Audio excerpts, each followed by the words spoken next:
Okay, so here we are, and we're down at the river.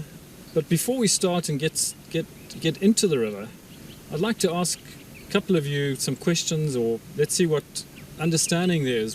What does a river do for us? What does it give us as a society, as a humanity, as people living here? What does this river, the Mgani River, wherever we are, what sort of things do rivers do for society?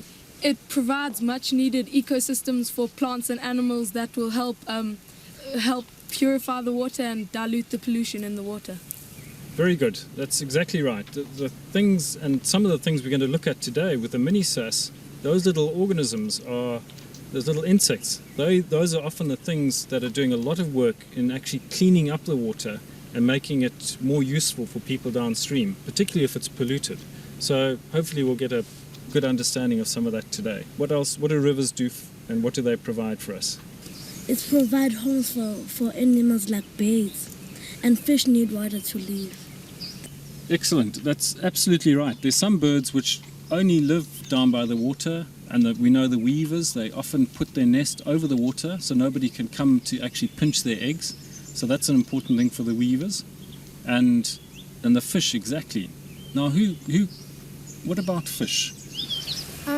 Well, some people might be too poor, and so they eat the fish from the rivers for survival. So, yes, very good. Some people might be poor, they don't have a job, but at least they can come down to the river here and do some fishing and perhaps catch enough fish to feed their family. So that's very important. And if the river was polluted, there wouldn't be the fish there. They couldn't use the river or the fish, because there aren't the fish there, to survive. Now, there's another kind of fishing too. What about that? There could be like recreational fishing, where the guys just come to relax and just having fun fishing. Very good. Okay, so recreational, you might have been working all day and you just want to come down on the weekend, maybe bring your family and do some recreational fishing. Excellent. What other things do we know are coming into a river and that we might think that rivers are giving us as a resource? At the back? The main thing that rivers supply us with is water and drinking water as well. Excellent. That's probably the most fundamental thing about rivers. They are the things that capture the rain, often bring it to a dam, and from there it's treated and so on, but they carry water for drinking. Some areas in the rural areas, not all people have access to clean drinking water, so to have a clean river is very important for them, because that's their primary water resource. That's where they drink, and we know that we cannot survive without water. So we've got drinking water. Very good. What else do rivers do? Ilala and Nekwani grow near a river. So we make sleeping mats and tapete and head straw. Exactly. So we use that for building material, making mats for our houses, for our floor, for sleeping on, also for hats. So for building materials and for clothing, etc. What about in the front? Yes? And people use water for watering in gardens. Okay. Some people are using that water in their gardening.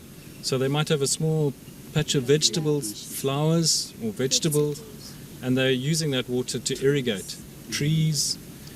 Very good. And also we can use water for generating electricity and building infrastructures. Water is also used to generate electricity, hydroelectricity.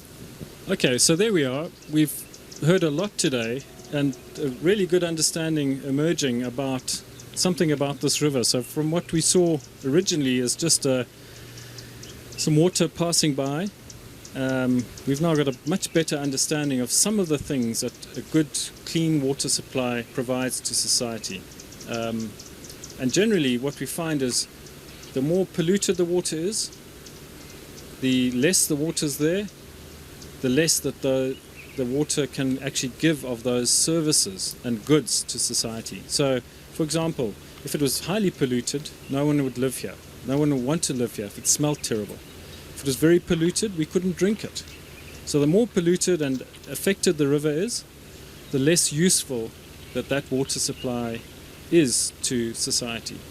So hopefully with the tools we learn a little bit today with the miniSASS, we'll be able to become people who can go out there, measure the health of the river, and help look after that river.